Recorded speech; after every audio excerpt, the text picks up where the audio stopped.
Let's talk about soybeans here. We've got these soybeans, and we pulled a plant here. Now, this is one of the plants that we've had planted, maybe one of our earlier fields. So, you can see it's shot out quite a few leaves and starting to take off.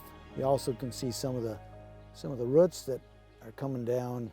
Also, one thing I want to point out is you can see these nodules already forming, these nitrogen nodules, which helps us as far as the following crop, helps put some nitrogen back into the soil.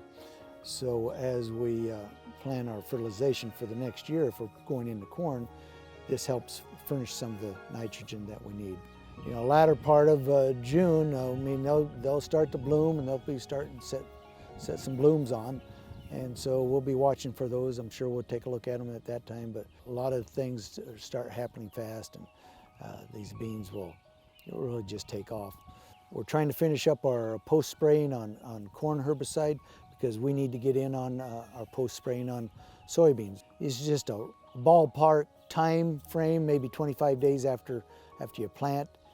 You'll probably try to get back in early and spray. The beans are still fairly small at that time. If you get in when they're fairly small, you don't do too much damage as far as running over the top of them. But then with the 15-inch rows, you'll get that canopy, and that kind of helps shade out any weeds later on in the season.